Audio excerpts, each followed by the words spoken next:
Right now it's kind of a busy time. A lot of guys have been pumping out the past couple of months, and we like to treat right after that, per se, or at least within a month after pumping. And you can use either of the products. It's whatever works best for your operation.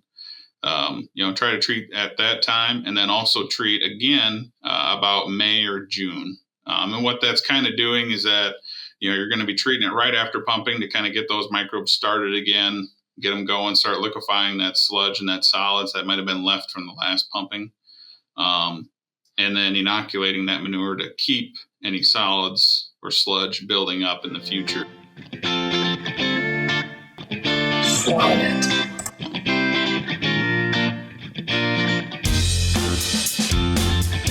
Hello, everyone, and welcome to the 𝗺𝗀 podcast. I'm Dr. 𝗟𝗶𝘀𝗃𝗀𝗃, your host today. I'd like to introduce you to our guest, Matthew Schutte. Matthew is a technical consultant with 𝗵𝗺𝘆. He works with retailers and farmers to help them solve manure-related issues such as solid buildup, foaming, and crusting. Welcome to our show, Matthew.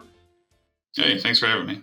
So Matthew is a return guest on our show. Some of you may remember him from a couple of years ago, but in case you haven't, we have some new listeners. Let's learn a little bit more about you, Matthew. Can you just give a brief introduction of yourself and then the company 𝗵𝗺𝘆? Yeah, I got an associate's degree in crop production and a bachelor's in agronomy and a master's in crop production. So my background is actually heavily crop-related, agronomy-related, but I got hired back in 2017 by 𝗵𝗺𝘆, where they were kind of looking for somebody with, a crop-related background, but somebody that could be taught, more about the animal industry, specifically swine, and had really good teachers working here at 𝗵𝗺𝘆. Learned pretty quick and really enjoy working in the industry. A lot of good people to work with, and a lot of customers that, pretty smart, but they're willing to learn and ask me questions. And that's essentially what I do for 𝗵𝗺𝘆 is if somebody has a question, I try to answer it to the best of my ability. So, or I find out if I don't know the answer. So, but yeah, just been working here since 2017. Started in sales, and I still kind of do sales, but now I think my title is more like technical representative or something like that. So I guess the title doesn't really matter too much, just pretty much what I do. So, yeah, I think that's all there is about me. So. Great. Well, thank you for that introduction. And so tell us, just go into a little bit more about 𝗵𝗺𝘆, the company, and what products do you have, and then we'll jump into specifics about, some of the crusting and issues like that in terms of, the problems that farmers may have. Mm-hmm. Yeah, 𝗵𝗺𝘆 started, like to say 20 years ago, but it's been a while, so more like 25 years ago, where they were looking at using biological products, but delivering them in a different method. And what ours kind of looks like is a plastic sphere here. I don't know if we have anything to kind of show what it kind of looks like, but looks like a plastic sphere, but it's corn resin material, biodegrades in water, so it breaks down naturally. So kind of sourcing it from the Midwest, kind of having to be locally grown and harvested. And then we started using that in ponds, get rid of algae, build up in the pond, solids and all that. But about, I'd say, a dozen years ago or so, some more agriculturally inclined people got into the company, and they saw this for what it was, and they thought, okay, this is really good technology, but let's use it for manure, specifically swine manure. So that's what they started doing. It's taken off pretty good. And we've putting a lot more innovations into it, kind of growing the product line to just going from just being spheres. Now we have what we call agar slats. What they are, they're thin and they fit through the concrete slats in the hog barn, and just place them throughout. They're pretty quick to do, and it works out pretty conveniently for the farmers. So we have a time and labor saving product for you. 𝗟𝗏𝗀𝗃 by Healthy Farms is your solution. No more lugging jugs around the barn every month. With 𝗟𝗏𝗀𝗃, you simply drop the slat through the floor twice a year, and it works to break down solids, reduces crusting and forming. To learn more, visit myhealthyfarms.com. And so this outside capsule, for what I understand, is that it breaks down over time, and so then there's microbes inside, right, that are working on the activity inside the manure in the pit. Yeah, this corn resin capsule is kind of just a delivery mechanism to get us to the bottom of the pit. The microbes that we put in there and are common in the industry are facultative anaerobes, where they can go with or without oxygen, but they prefer it. They're much more efficient when they use that. But what we want to do is we want to get them down to the bottom of the pit where there's going to be a lot less oxygen available. Force them down there so that they can work on the bottom, start getting rid of those solids and liquefying them so that you don't have as much of an issue with crusting or with solid buildup in general. And yeah, we do have a bunch of microbes that are proprietary to our company, tested to work extremely well in a hog or manure environment. Pretty much every microbe that we have is specific to the environment that we're trying to treat. We do cattle as well. So we have microbes that are specifically formulated for more fibrous manure to break that down in a more heavy solid manure instead of a slightly more liquid one that hog manure might be versus cattle. So that's what we try to specialize in the company, is having a solution for every problem and a specific solution per se. So. Okay, great. Yeah, that kind of gives us some idea of the scope of, a different type of microbe, maybe for a different type of livestock operation. So I'm going to zero in on the like a pig barn at this point and just get a feel for how many of those spheres or those what was the name of the other device? 𝗟𝗏𝗀𝗃. Yeah. Okay, thank you. So let's just talk in a 1,000 head pig barn, so to speak. How many would you need roughly for that? Or is there some kind of calculation that you use? Yeah, so we try to have it, a lot of the barns around here and typically in the Midwest are in like 1,200 head increments. There are some, a lot of them that we deal with are 1,000 head barns. As well, but mostly 1,200. So we have like double wides that are 2,400, and a pit or a case of 𝗟𝗏𝗀𝗃s and a case of 𝗟𝗏spheres will do 1,200 head of a grower finisher, and in that is 6 𝗟𝗏spheres or 12 𝗟𝗏slats. The 𝗟𝗏slats are a lot thinner, so they can't carry as much product inside them. That's why we need 12 of them versus 6 of the 𝗟𝗏spheres. So essentially it breaks down to where we're going to use, 1 𝗟𝗏sphere per 200 head spaces or 1 𝗟𝗏slat per 100 head spaces. And we do also have just the bacterial powder itself in a product called Activator Plus. It has none of that corn resin in it or nothing. It's just the bacterial powder. And that's more for, nurseries and such where those slats are a lot thinner or a lot narrower gaps. We can't use either one of the products really as well. That's where we can kind of use Activator Plus. That's also our product that, if we are having crusting issues, somebody calls May or June and they say, hey, I got crusting, flies are getting really bad. We're going to use something like Activator Plus to knock down that crusting issue. So. Right. Okay. And so let's talk about that season. There's some kind of a seasonal process, right, for removing that manure for fertilizer. So when was the best time to treat, your pit if you were going to use this product? Right now it's kind of a busy time. A lot of guys have been pumping out the past couple of months. And we like to treat right after that, per se, or at least within a month after pumping. And you can use either of the products. It's whatever works best for your operation. Try to treat at that time and then also treat again about May or June. And what that's kind of doing is that, you're going to be treating it right after pumping to kind of get those microbes started again, get them going, start liquefying that sludge and that solids that might have been left from the last pumping. And then inoculating that manure to keep any solids or sludge building up in the future. And then what we're kind of trying to target mostly in May and June is going after that crusting. Try to keep the solids as low as possible so that they don't get to the top of the manure, get dried out by ventilation, and turn into crusting, which then leads to a bunch of flies. Because if we go into a barn and there's a bunch of flies that are bothering the pigs and the operators and everything like that, we want to make sure to take care of that as quick as possible. And that's usually coming from a crust. The flies are laying maggots down there, or laying eggs that turn into maggots, which then turn into flies. And I've been in some hog barns where they are almost apocalyptic. The ceiling is supposed to be a white tin, but it was solid black almost from front to back. And, I can tell you, the people that are doing chores in those barns that the flies are that thick, they are probably not doing as good of a job, because as soon as they get in that barn, they want to get out of there. So you got to watch out and make sure that, something like that's taken care of.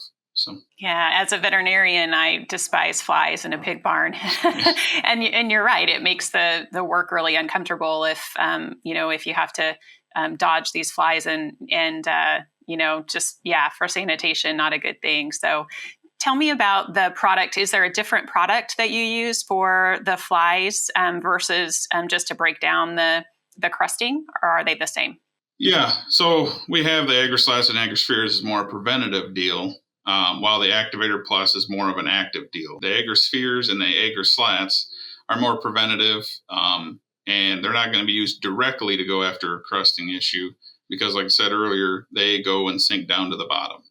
While the sludge is at the bottom, crusting is at the top. So if we want to take care of a top problem, we're going to apply the product to the top, and that's where Activator Plus can come in. Typically, I like to just mix that up with water, pour it around the feeders or the waterers, depending on how severe the crust is, because the crust is going to be most severe at the water or at the feeders, but it's going to be the least severe around the waterers. So if somebody's getting into a place where they want to treat the barn, I tell them, okay, if it's a solid crust from front to back, where it's really bad, pour it around the waterers. But if it's, not very much, then you want to pour it as close to the feeders as possible, but still getting into a liquid, because bacteria, they need liquid to be able to survive, and they'll start gnawing on the edges of those solids and start liquefying them and getting rid of that hosting area that are, prime for maggots and fly reproduction. So yeah, we want to do 𝗟𝗏slats and 𝗟𝗏spheres to prevent the crusting issue, and Activator Plus to cure the crusting issues. So. Okay, yeah, that makes sense. So I understand those differences better now. Thank you for that.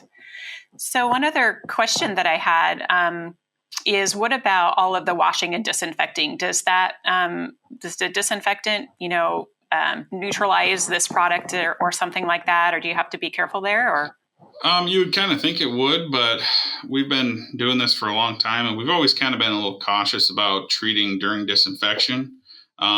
But as far as the convenience of spreading Activator Plus around while you're washing, it does two things. The washing is going to soak that crust in, get it really soft, but then you also can just spread the Activator Plus around really easily and just let it wash in as you're maybe rinsing or soaking the barn. And we've really had a lot of success in doing that, which, is pretty close timing to when you're disinfecting the barn. So, initially, I was thinking for the first couple of years I was doing this that we want to avoid that. But after a couple of guys have been doing it and having a lot of success in getting rid of crusting that way, that's kind of one of the easiest ways to get rid of crusting is while you're washing out the barn.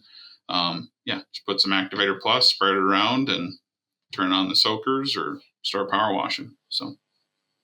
Yeah, no, that's good to know.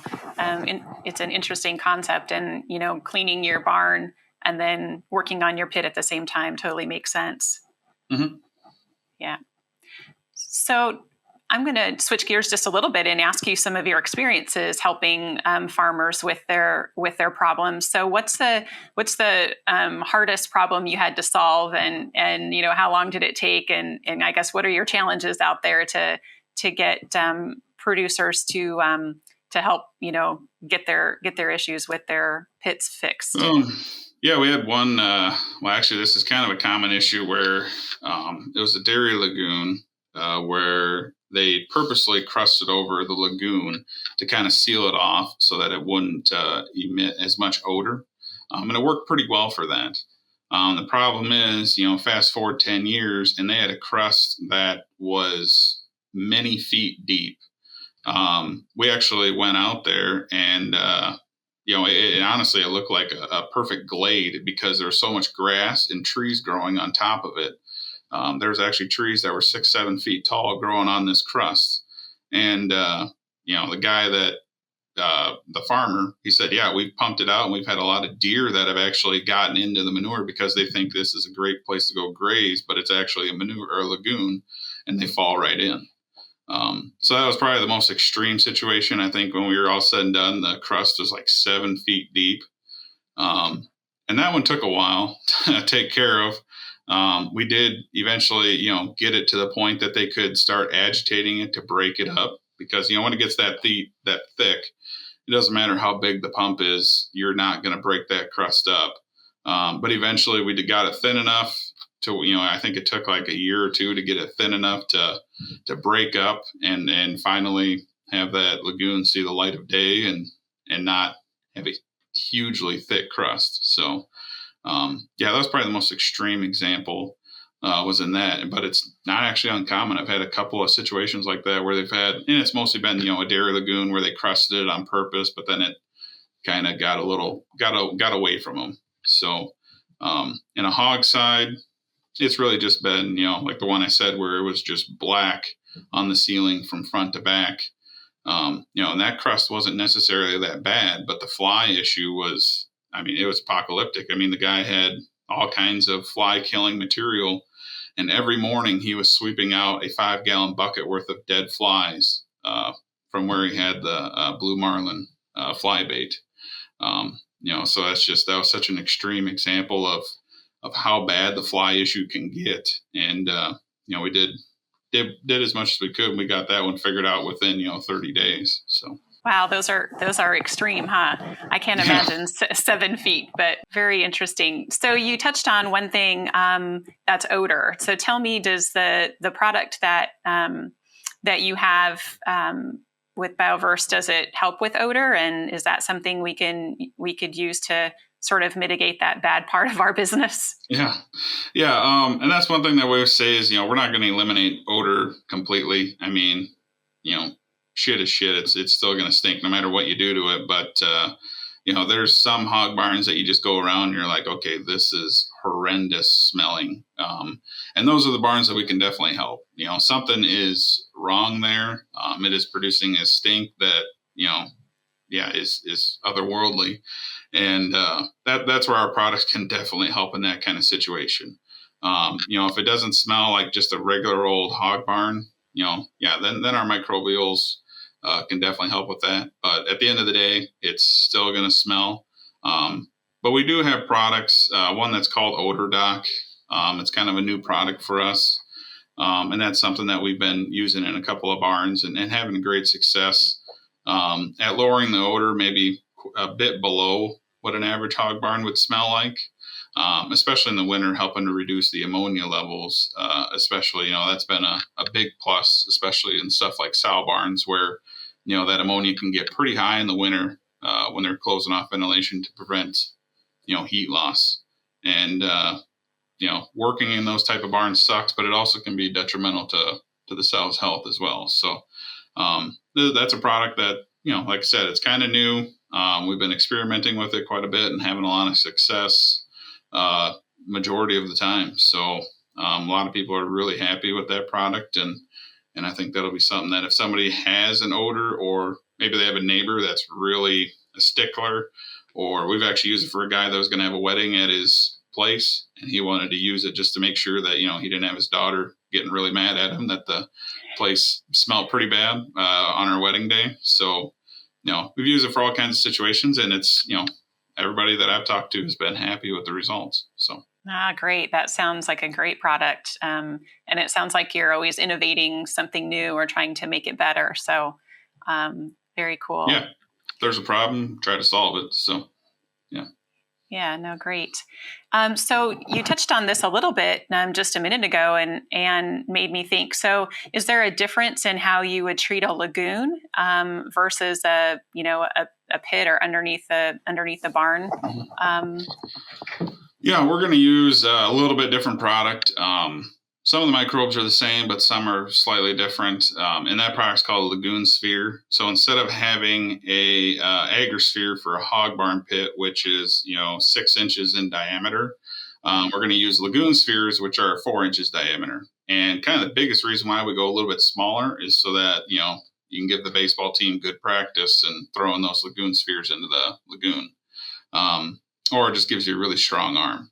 I've had some lagoons where, we've thrown 80 of these in, but really you don't need a lot. Usually we're tossing in, I'd say, 4 of them per million gallons of capacity. Typically only do that once a year, maybe twice, depending on where you're at. If you're in Minnesota, like where we're at, typically do it once a year, like in May or June. Try to hit it when the heat starts cranking up, and that way the microbials can get the best bang for their buck over the summer in liquefying the solids and getting it ready for fall pumping. But I have a couple of guys in Texas and North Carolina and such where they use the lagoons twice a year because they're quite a bit warmer than Minnesota, and they're able to use that twice a year and get the best bang for their buck doing that. So. Oh, good. That clarifies that for me. Thank you. It's time for our famous 3. Why risk it? Your herd may have antigenic gaps that are not being covered by the products currently available. Custom-made vaccines provide a unique advantage in that they can be formulated to a herd's specific bacterial and viral needs.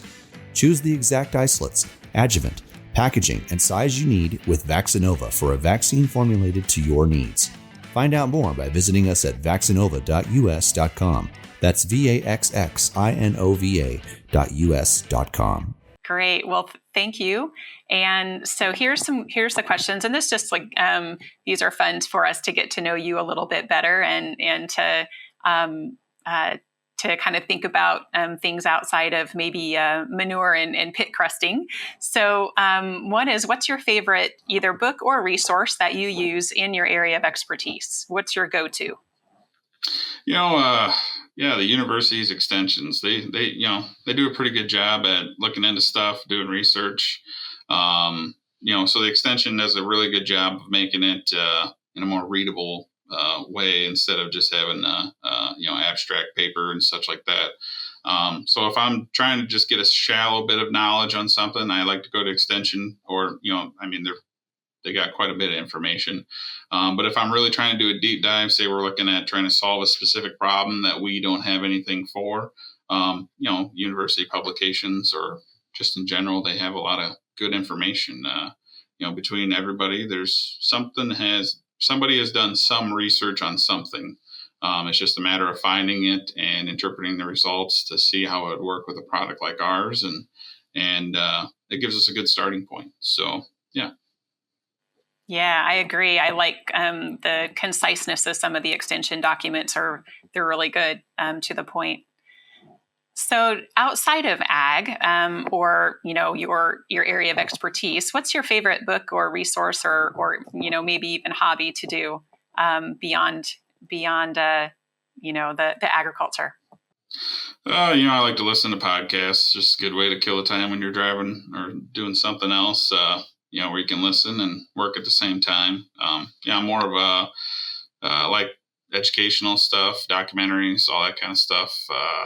Podcasts like Hardcore History or something like that.